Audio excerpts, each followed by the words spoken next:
we're all eagerly waiting to hear from Dr. Lahiri himself. I was intrigued by the choice of the title of your lecture, Dr. Lahiri, Golden Age of Indian Polity and Economic Policy Making. It's quite apt for the conclave that we are doing. So what I want to do in about 60 seconds is to tell you how different aspects and different sessions of the conclave, which started yesterday morning, touched very briefly and vaguely on what you'll be speaking on. Of course, for our audience over the past 4 decades, Dr. Lahiri has probably seen all the different colors that can possibly define India to be able to choose golden in the title of his lecture. But the title is basically arousing different kinds of responses. In the inaugural session that we had yesterday with Dr. Shankar Acharya, who you know very well, he had the decade of the 1990s in mind, and he would ascribe the word golden there. Then several economists spoke after him. They pointed to the first decade of the 2000s as golden in terms of macroeconomic parameters. In the discussions today, they were quite exciting. Several practitioners talked about the second decade of the 2000s that witnessed a lot of excitement in the financial markets, animal spirits coming out, and they thought that was kind of a golden period. And finally, the first session we had today, where there was a speaker from Niti Aayog, he seemed to be signaling that the golden is yet to come because of all the policies that are being unraveled and rolled out by the proactive government that we have. So, and these views were shared by the current CEA who spoke yesterday. So many different views, and I think we are all very excited. There cannot be a more battle-hardened economist and policy planner and writer than you to tell us how and why this might be the golden age of Indian polity and our economic policy making. Very much looking forward to it, Dr. Lahiri. Thank you, Ashish. Appreciate it. To introduce Dr. Lahiri is going to be a little challenging. If I were to get into all his qualifications and accomplishments over the last 50 years, it's probably going to take several hours. But here is what I would say. I mean, from a very personal standpoint, I remember the time when I used to work with Dr. Lahiri about 35 years back. And I learned a lot from him during my 5 years working with him. And one of the very first consulting proposals that we did together was at your feet when we were sitting in your house and probably past midnight drinking tea and crafting the proposal and the response as well. So Dr. Lahiri is someone who has done it all. He's an educator, he's an academician, he's a researcher, he's a banker, and then he has taken on the new avatar of he was a policymaker. Now he has taken the new avatar of a politician as well. So we need more of this new blood, young blood of people with very profound and solid intellect who can actually help drive the economy and our growth forward. So however we define our golden age, whether it is the Chandragupta Maurya period or whether it is the 2021s and beyond, I think that is for Dr. Lahiri to figure out as to how to make this happen. So I want to hand it over to you, Ashok, and if you can enlighten us as to what you think is the golden age and how the intersection of the polity and the economic policies intersect. I think that would be very, very helpful for our students and the faculty members as well. Thank you. Over to you. Thank you, Dr. Bharadwaj, Dasgupta and friends. Whatever Ramach spoke about may or may not be right, but one thing is definitely not true. That's the adjective of young. I no longer consider myself to be young. But anyway, I'll take it as a compliment that I don't look too old. Now, what Ashish talked about is, and Ramach also pointed out, is am I talking about the Mauryan era? Am I talking about the 1990s? I'm talking about the 2000s. I'm not talking about any of these. I'll not go into that controversy. It's a minefield. I'm only going to talk about when that golden age is likely to come. It's more about political economy. So without further ado, let me start. All of you know that with the sun never sitting on the British Empire, the 19th century was widely described as the British imperial century. With the ascendance of the United States from the First World War, the 20th century was characterized as the American century. Of all the continents, Asia has always had the highest number of people, and Asia's share of world GDP was more than a half, even around 1700. Today, with a population of 4.6 billion, or almost 60% of the 7.8 billion people of this world, live in Asia. Even in the 18th century, that's around 1700, 17th century, to visit prosperous cities and buy high quality goods, travelers and merchants from all over the world came to Asia, particularly India and China. For reasons that need not detract us today and now, Asia continued to slip, and its share of world GDP fell to less than 20% by 1950.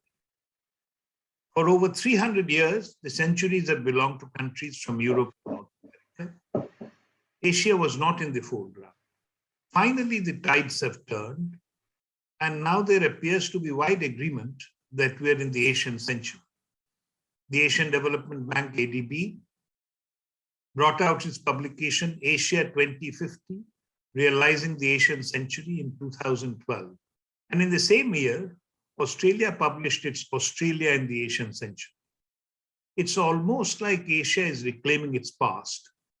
In terms of spectacular growth and rapid development, Japan had successfully paved the way in the 1960s and was succeeded by the neighboring Asian tigers and most recently by China. The ADB in its flagship 2012 publication pointed out, Asia's march to prosperity will be led by 7 economies. 2 of them already developed. These 2 are Japan and Korea, and 6 fast-growing middle-income countries, China, India, Indonesia, Thailand, and Malaysia. The ADB pointed out that the march to prosperity is not preordained or inevitable and will require appropriate policy actions. What I want to focus on is the economic policies to realize India's golden age and the fundamental factors at work behind economic policies. Now, what are the achievements so far? Indians take pride in their past glory. Underneath the freedom movement, there was always a celebration of the past when India occupied a pride of place among nations in terms of civilization, including intellectual achievements and economic development. Freedom from colonial rule was expected to enable the country to reclaim its past glory. On the eve of independence, towards midnight of 14th August 1947, Pandit Jawaharlal Nehru, the first Prime Minister, pledged to do it in his iconic Tryst with Destiny speech. Indeed, India and Indians changed significantly after independence, but not enough to reclaim its past glory. On 25th January 2013, in his Republic Day address to the nation, on the eve of the Republic Day, Pranab Mukherjee, the 13th president, summed it up succinctly when he said, India has changed more in the last 6 decades than in the last 6 centuries. This is neither accidental nor providential. History shifts its pace when not touched by vision. Indeed, independent India has plenty to show for its achievement. According to pioneering work by economic historian Angus Maddison, Indian per capita income in real terms increased by only a little over 12% in 447 years between 1500 and 1947. 447 years and 12%. In 61 years between 1950-51 and 2011-12, per capita income at constant prices increased by 432%, 12% in 447 years, and 432% in 61 years.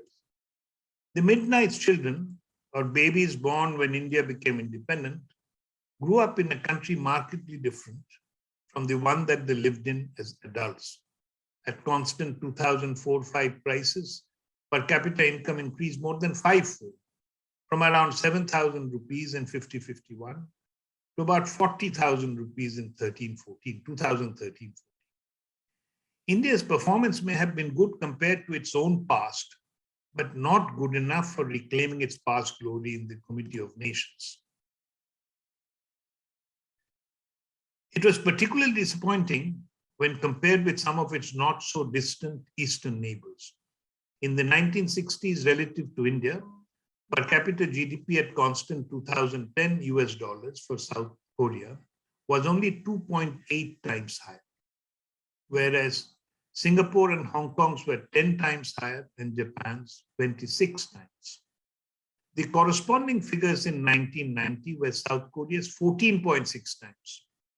It was 2.8 times in 1960. Singapore 38.8 times, Hong Kong's 31.4 times, and Japan 65.5 times. The relativity started narrowing only from the 1990s or the new millennium, but just as this narrowing was taking place, the relativity of Indian per capita GDP vis-a-vis China started to explode. Between 1960 and 1990, while India increased its per capita GDP at constant 2010 US dollars by only a factor of 1.8, the East Asian tigers, namely Hong Kong, South Korea, Japan, Singapore, and Taiwan, increased theirs by a factor over 5.5 and totally transformed the very nature of living of most of their population. The much smaller tigers, both in area as well as population, like Taiwan or even Korea, could be dismissed by saying that a mouse cannot be the model for an elephant, but the Chinese dragon is not a mouse. While Chinese per capita income was lower than that of India between 1960 and 1983, it grew 19.5-fold from $423 in 1983, I'm talking about 2010 US dollars, to 8,254. India's grew only 4.7 times, from $464 to $2,169. With its comparable size of population, China's rapid growth has taken the sheen away from India's performance. You all know about Hindu rate of growth, a term that Professor Rajkrishna of Delhi School of Economics coined. No matter what India did on average, he used to claim it tended to grow annually only at the Hindu rate of 3.5%. If population is growing around 2%, India's per capita income would double only in about 46 years. The eastern neighbors were growing much faster and doubling their per capita income in 10 to 15 years. Thus, a succinct way to describe India's growth performance is good, but not good enough. So what are the proximate reasons underlying the not good enough performance? They are, I submit, the neglect of primary education, primary health, and physical infrastructure. It is famously said that there is no country in the world where the people are educated and poor. And the obverse is there is no country where the people are illiterate and rich. The effective literacy rate, which is the proportion of people above the age of 5 years who could read and write, went up from 18.3% in 1951 to 34.5% in 1971, an increase of more than 16 percentage points in 2 decades compared to the 11 percentage points improved literacy rate in the last 5 decades of colonial rule. But even with this increase in 20 years, the literacy rate continued to be below 40%, a benchmark that some scholars consider to be a threshold for economic development. They claim No major industrial power has ever achieved steady economic growth with the literacy rate below 40%. Look at Japan. Japan's literacy rate at the time of the collapse of the Tokugawa shogunate in 1868 is estimated at 40%, a level that compared favorably with many contemporary Western countries. Japan, under the Meiji era, underwent rapid transformation. Compulsory mass education was introduced in 1872, and by 1910, literacy rate in Japan, at least among young males, was around 90%. China's effective literacy rate above 6 years of age of 43.2% in 1964 was far higher than India's effective literacy rate above 5 years of 28.3% in 1961. Like education, health was another dimension that remained neglected in Indian economic policy. Health is not only a critical component of human welfare, like education, but also an important determinant of economic growth. Good health is a necessary condition for people to provide efficient labor services. What is needed for a healthy population is adequate nutrition and good sanitation and healthcare. In 2004, Robert Fogel, the American economic historian who had won the Nobel Prize in Economics in 1993, argued that a healthier population, bigger and stronger, accounted for around half the growth in national income in Britain since 1790.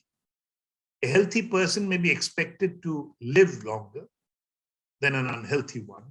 Thus, rising life expectancy in general is taken as a proxy for improving health status. With spectacular breakthroughs in medical sciences, particularly childhood immunization, life expectancy at birth, or the number of years a newborn baby would be expected to live, increased rapidly from 44 to 47 years in 1881 to 59 to 63 years in 1931 in the United Kingdom.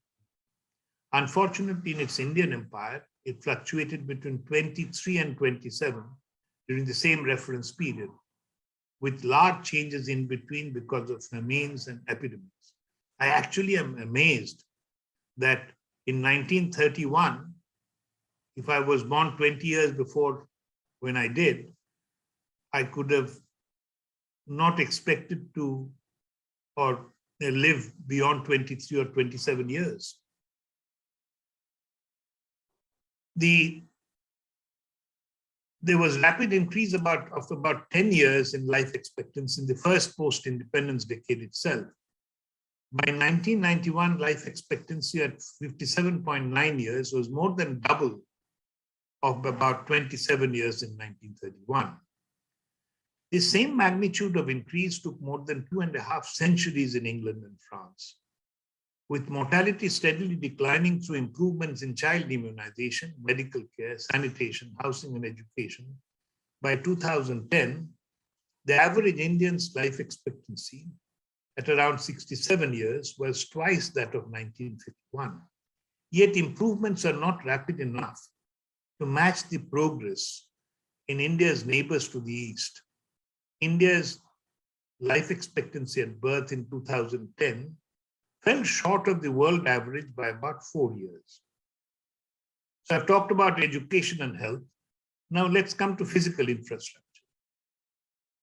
On physical infrastructure, the famous economist Rosenstein-Rodan has observed, I quote, that before building consumer goods factories, a major indivisible block of social overhead capital or infrastructure must be built and sponsored because private market initiatives will not create it in time.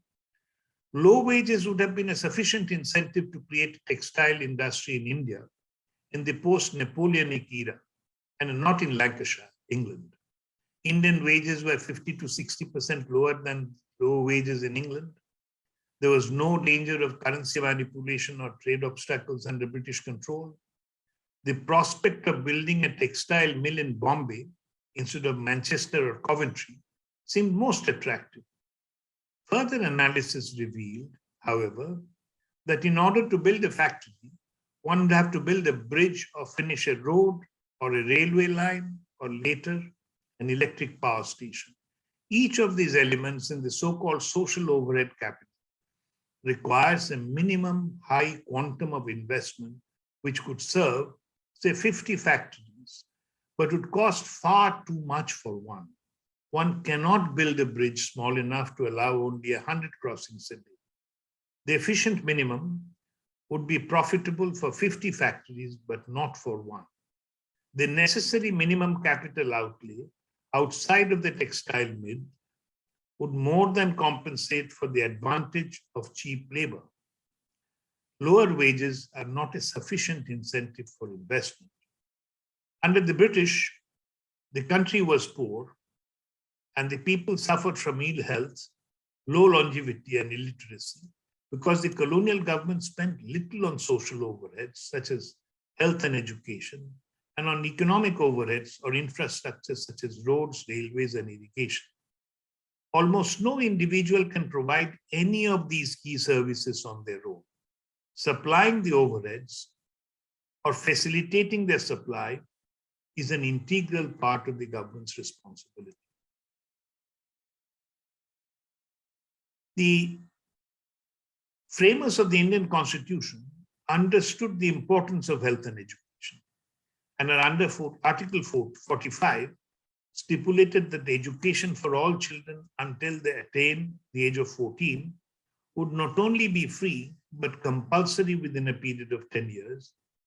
And under Article 47, that among other things, the state shall regard the raising of the level of nutrition and the standard of living of its people and the improvement of public health as among its primary duties. State referred to both the center and the states. But because of resource constraints and other implementation issues, both the articles were directive principles and not enforceable in courts.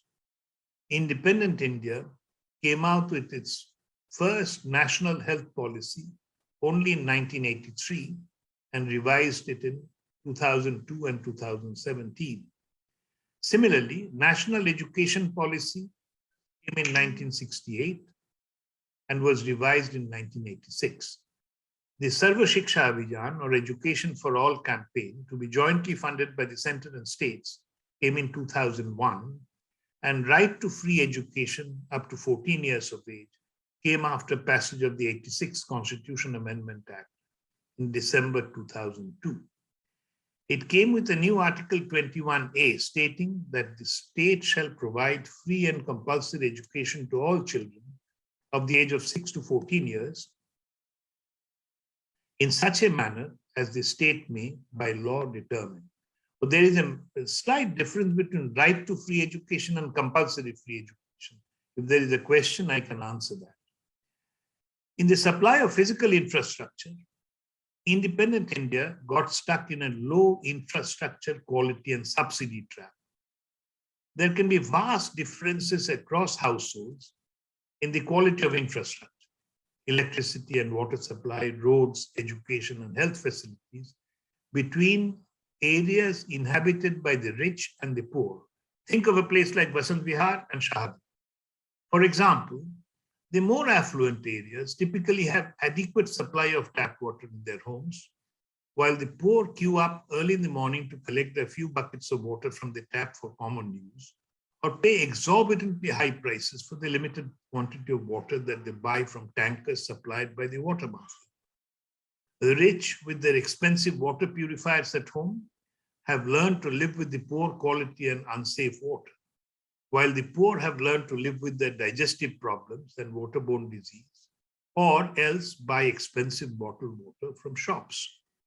Poorer households with low level of education tend to settle down to living with such poor infrastructure because of their highly subsidized or even free provision. For example, water supply in the city of Kolkata. It's completely free, even for me.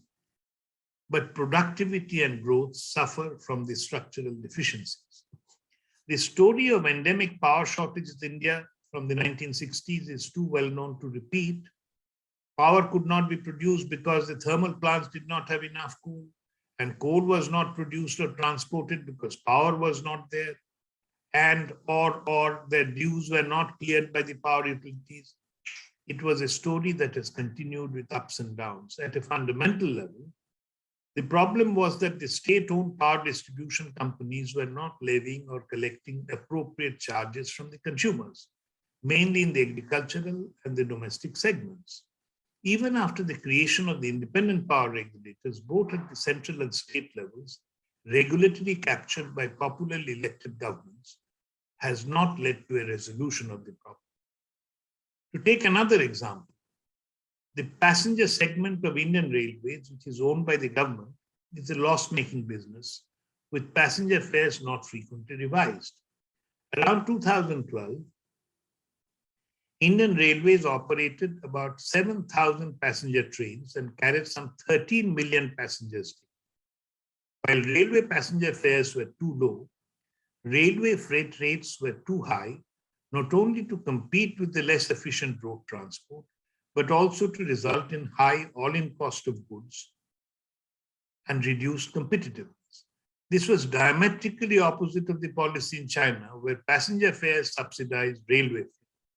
There are signs that democratic politics in India had a palpable tendency of getting stuck in low supply of quality infrastructure and subsidy trap. Similarly, while the share of urban in total population in India has gone up from 17.3% in 1951 to 31.2%, the country has made insufficient progress in planned urbanization.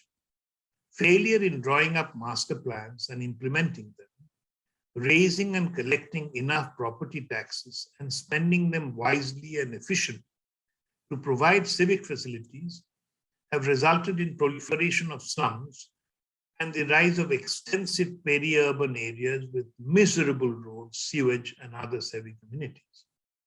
It is difficult to believe that our enlightened policy framers after independence were unaware of the importance of social and economic overheads, including planned urbanization, as crucial ingredients for development. The critical question to ask is, why did they not emphasize these three important ingredients for development? First, I'll give you the reasons which I think are behind it. First, subsidies once given are difficult to take back, even when the reason for giving them have disappeared. This is particularly true in a democracy with social fragmentation, where policymaking involves too many compromises to satisfy people divided among multiple criteria. A policy which was useful at the time of its introduction may lose its usefulness over time, but in many cases, there would be some beneficiary group with enough political influence to block the change. The plurality of proprietary classes with multiple veto powers in the dominant coalition can lead to policy hysteresis. Economist Pranab Bardhan aptly compares India with a battered, bulging, and extremely slow-moving public bus, commonly found on Indian roads, and in which every passenger gets to decide the stops. The capture of the policy of food grain price and procurement provides an illustration. Facing a dire shortage in the mid-1960s, the union or central government intervened in agricultural input markets through subsidies and output markets of mainly wheat and rice through minimum support price, public procurement, and public distribution system. The Commission for Agricultural Costs and Prices, CACP since 1985, earlier named as Agricultural Prices Commission, came into existence in January 1965 to recommend the MSPs. It started announcing a procurement price and an MSP. 1968-69, MSP and procurement price became the same. Procurement was through the Parastatal Food Corporation of India. Government support and improved hybrid seeds during the Green Revolution elicited robust supply response, mainly from Haryana, Punjab, and Western UP. India moved from an era of shortage to an era of surpluses of food grains. These vanguard states were water scarce. With free supply of electricity to farms, they became the granaries of India only through the unsustainable practice of seriously depleting their subsoil water. With enormous farm lobbies in these states, led by the Jats, a non-elite ethnic group, procurement price became an extremely sensitive political issue.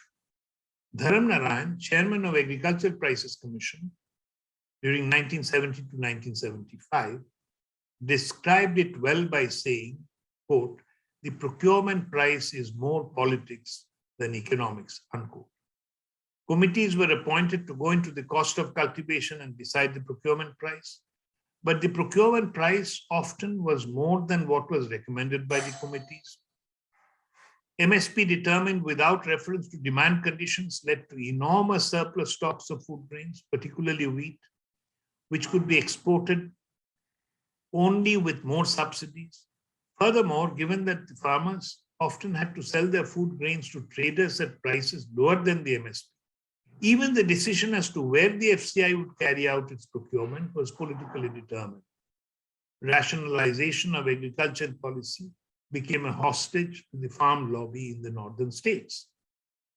The hostage situation was evident in September 2020, when the three liberal farm laws, Farmers Produce Trade and Commerce Act, Farmers Agreement on Price Assurance and Farmer Services Act, and Essential Commodities Act, were passed by the Union government.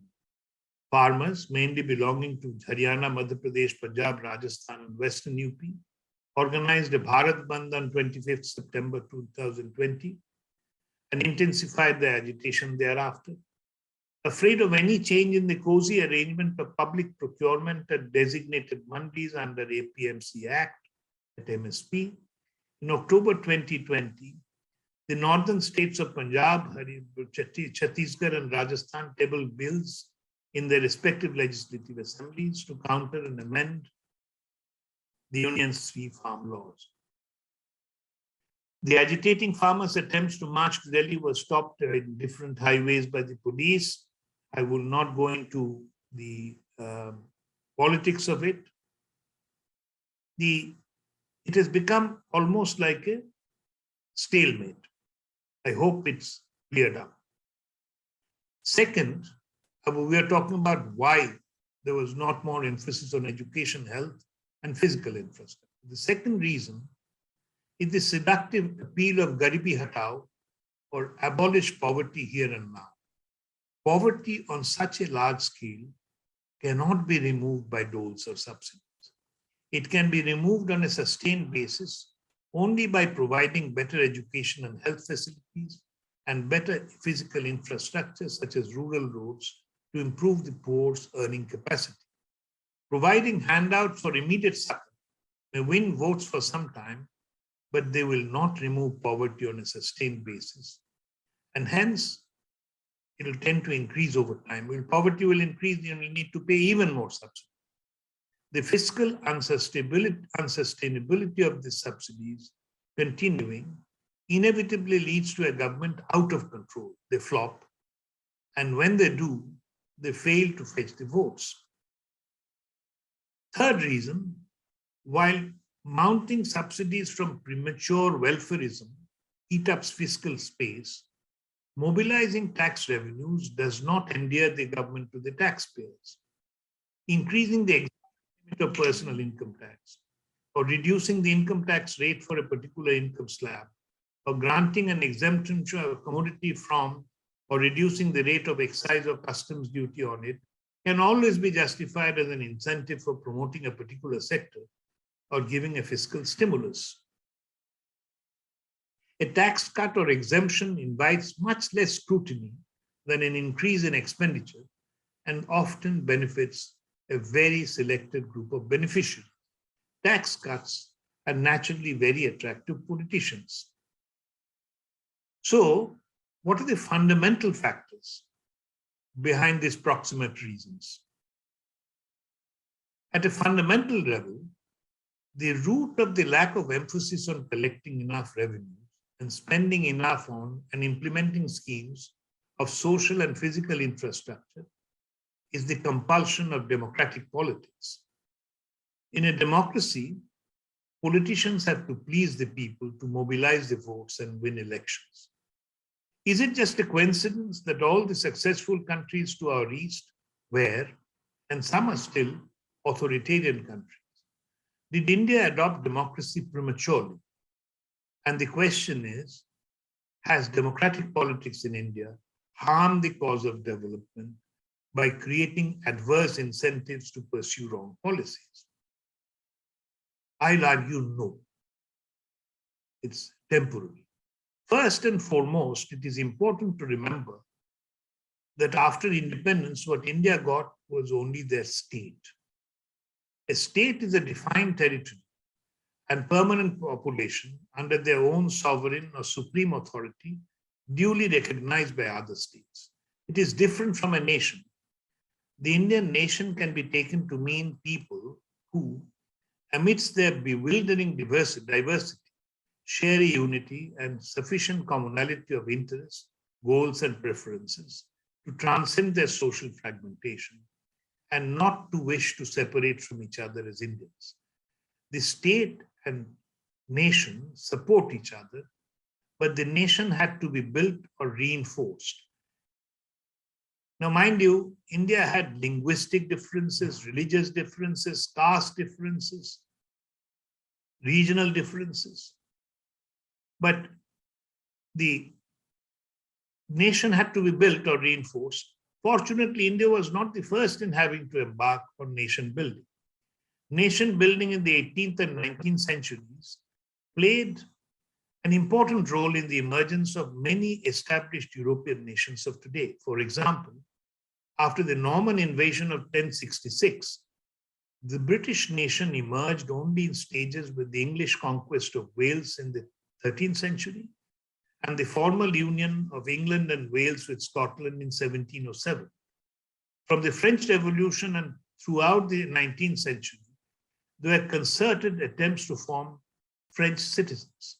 Peasants into Frenchmen is the title of the book by the American historian Eugene Weber, where he describes how it is only with the roads and railways and an expanding school system that traditional attitudes and practices crumbled under the forces of modernization. It is only by 1914 that France became la patrie, or the fatherland, for its inhabitants. After the northern elite in Italy succeeded in the country's unification in 1860s, Massimo de Azeglio, one of the founders of unified Italy, famously remarked, "In Italy has been made, now it remains to make Italians." The commitment to democratic ideals helped the leadership in building an integrated India from the British Indian provinces and over 560 princely states. We often forget that what we got in 1947 was hodgepodge. Some of the rulers known by the various names such as Maharaja, Nizam, and Nawab were less than willing to integrate. The pro-integration Praja Mandals, or people's organization in the princely states, were demanding democratic rights and abolition of iniquitous feudal monarchical system, and acted as pressure groups on some of the recalcitrant rulers. Commitment to democratic principles was almost cathartic in building a nation. Now, how about democratic policies and democratic politics and economic policies? In mainstream neoclassical economics, individuals maximize their satisfaction and firms or producers maximize their profits. They do so by competitively interacting in the institutional setting of markets. Under certain competitive market conditions, for example, absence of market power or pollution, and increasing returns to scale, such interactions produce optimal outcomes where no one can be made better off without making someone else worse off. Even in practice, competition and functioning markets have tended to deliver better results in terms of economic outcomes. Inter-party competition in democratic political arena looks remarkably like competition among producers and consumers in markets in the economic sphere. So why does competitive politics in a democratic setup, with voters expressing their demands through the ballot, not result in optimal policies? I believe there are 4 reasons. First, there is pressure on public consumption in democracy, particularly in a poor one. A poor and illiterate household, for legitimate reasons, prefers the certainty of a few additional kilograms of subsidized rice or wheat today to the uncertain promise of an educated daughter or a prosperous village with proper infrastructure a decade later. The poor promise of current sacrifices for a brighter future does not appear to be a winning electoral strategy in a poor country. Pressures on public consumptions are manifested in the preponderance of subsidies and transfers at the cost of public expenditure on education, health, and physical infrastructure such as roads and power and water supply. These pressures tend to be more in cleft societies with fractures along language, religion, and caste characteristics.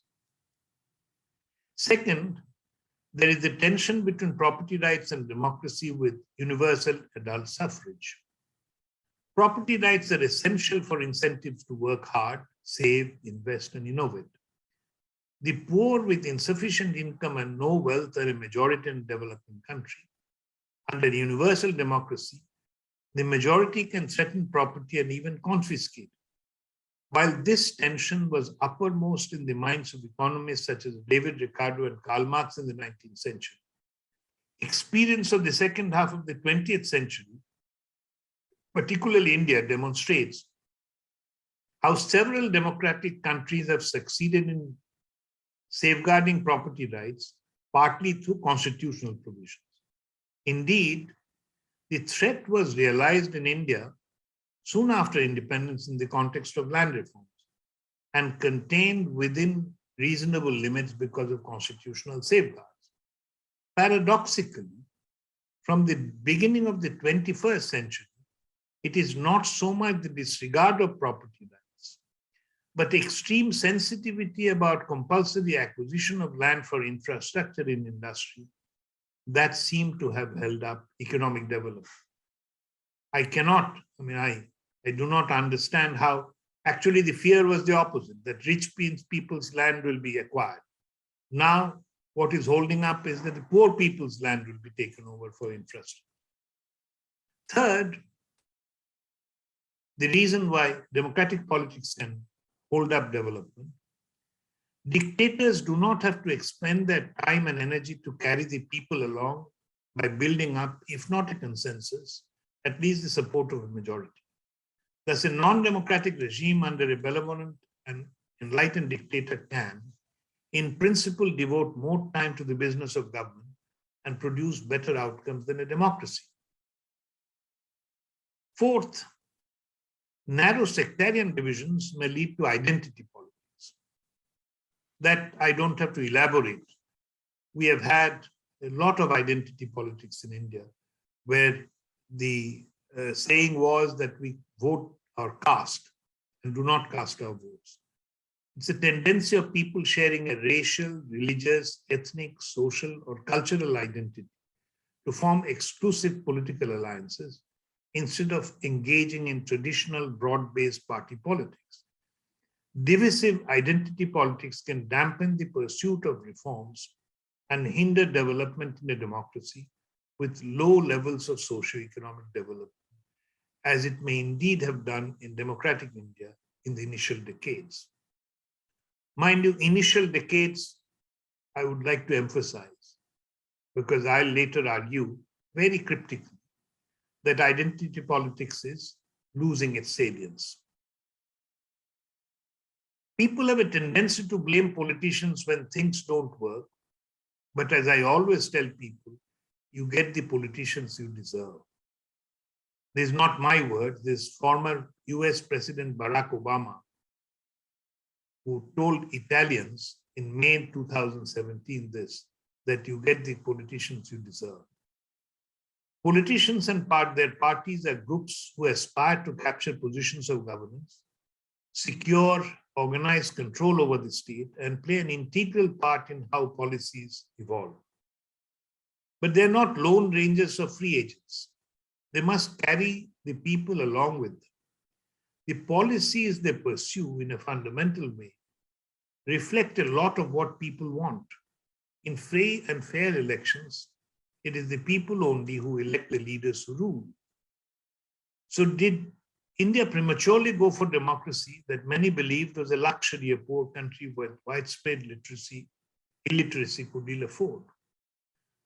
Without the democratic checks and balances, an enlightened dictator could have pursued all the desirable and efficient policies that a democratic government can and more.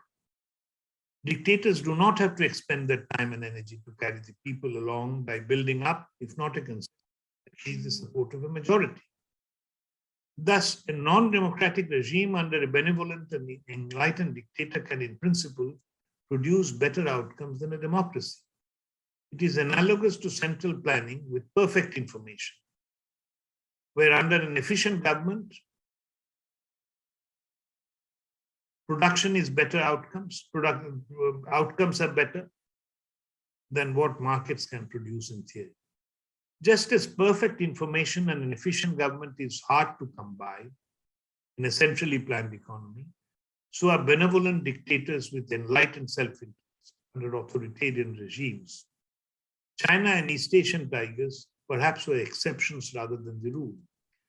For every one of the likes of Deng Xiaoping of China, there is an Idi Amin of Uganda and a General Oswaldo of Honduras to match. The vulnerability of economic development to poor or venal leadership under authoritarian regimes make democracy a safer bet. China under Mao and Pakistan under martial law provide good indicators of this vulnerability. Furthermore, in India, Nehru, the first prime minister, did enjoy almost unbridled powers and policy autonomy because of the overwhelming electoral dominance of the Congress party in the country and the unquestioned loyalty of his party men to him, especially after the demise of his comrade in arms and potential competitor, Sardar Vallabhbhai Patel, fondly called and remembered as Sardar Patel. I must tell you here that the socialist policy that Nehru followed in the first 15 years, there was overall unanimity. The Nobel laureates Samuelson, for example, believed that socialism is the thing of the future. So anyone else, I believe, would have followed the same policies. It was a policy that the cabinet approved. Indeed, the rise of identity politics based on caste, religion, or regional affiliation has distracted from the full socio-economic benefits that democracy could have delivered in the country. Pratap Bhanu Mehta, the eminent political scientist, in his short and crisp book, Burden of Democracy, has pointed out the immense difficulties of pursuing democratic politics in an inegalitarian society driven by caste, religion, class, and patriarchy, where there is scant recognition of the moral worth of individuals. He points out that there are two alternative interpretations of the ongoing intergroup conflicts in Indian democracy, namely, an optimistic narrative of deepening and discourses of equality and the assertion of agency are pervading more areas of social life. And second, a narrative of decline of democratic mobilization producing an intense struggle for power and popular authorization in elections utilized in the breach of many democratic norms. Mehta, however, proposes a third alternative narrative that appeals to a kind of inner dialectic at work amongst the conflicts in Indian democracy. It hopes that the very process of conflict and antagonism will lead to empowerment and through that medium produce a more lasting and just politics. What we are witnessing is something more akin to a transitional phase. The process of churning of old injustice is necessary to produce a politics with more credible moral convictions.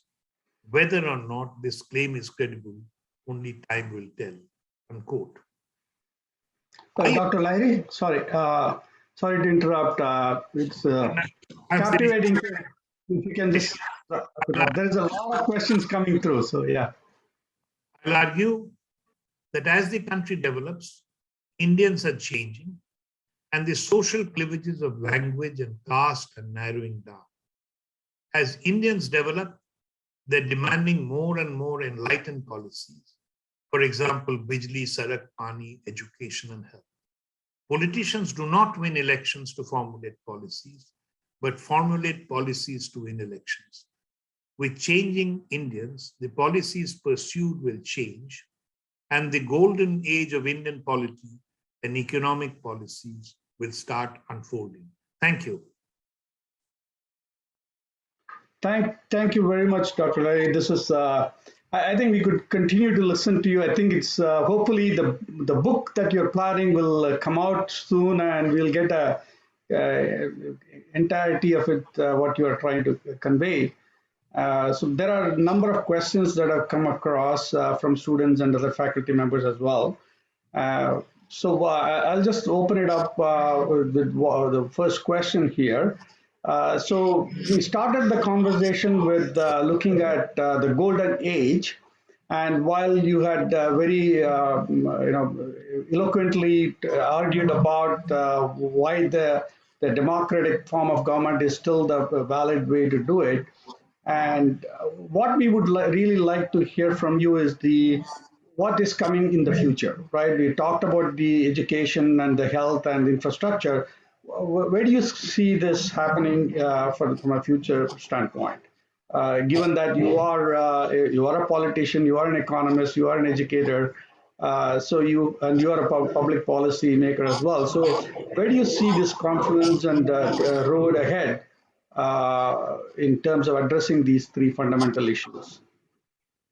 See, I believe in our lifetime, at least in my lifetime, I have seen the salience of language and caste going down. Now, you will see a boy from South India and a girl from North India. They're not even bothered whether one is from the South or whether one is from the North. Similarly, caste. I know you for the last 40 years. I don't know what your caste is. We don't care. And we have seen even caste politics going down in its salience. I didn't touch upon the religious factor. That's a worrying factor. But there I have a thesis that as caste consolidation takes place in Hindu society, we will see the religious conflict going up slightly. But as caste consolidation is completed, it will go down. It's a transitory process. But I don't know whether I'm looking at the glass half full rather than half empty. But I do believe that caste, language, religion has become much less important to a modern Indian boy or a girl than what it was when we were young. And there lies the hope. Because they're motivated by the same factors. They don't see what happens in identity politics is that you belong to a different caste or language or religion than I, then I don't care whether I'm losing or not. As long as you don't benefit, I'm happy. Which is not a winning strategy in a democracy. Just one other question. This is coming from one of the students. They're talking about the fact that you had a bird's eye view of what happened during the 91, 93, during the liberalization process that under the Narasimha Rao government. As the chief economic advisor, what do you think went well? What do you think did not go as planned? So if you can just provide some insight, if you can, reel back history a little bit and see what could have been done, improved upon, and what did really go well. So if you can just touch on that. See, 91, I think the structural reforms that were started, for example, removing all the quantitative restrictions on imports, and almost like a bonfire of licensing, that was great. But the main problem which remains an unfinished agenda for governments in India is fiscal consolidation. It's, thank God that after 91, we have never had to go the IMF. We haven't had a balance of payments crisis. And we have somehow managed to come back from the brink. But what is essential, and 90s, after 93, I think there was some slackening, that as soon as the crisis was over, we went back to our merry ways of high fiscal deficit, not mobilizing enough tax revenues. See, tax revenue mobilization has continued to be one of the main problems of the Indian government. Most of the time, we don't realize that you can't have three things at the same time. And in any democracy, there'll be three demands. Tax us less, spend more, and don't borrow. You can't have all three at the same time. Either you have to tax more, or you have to spend less, or you have to borrow more. But this contradiction among these three demands, somehow we paper over it and continue merrily. So I think this restructuring of government, the way governments work, and failure to mobilize enough tax revenues and restructure subsidies have been the major failure.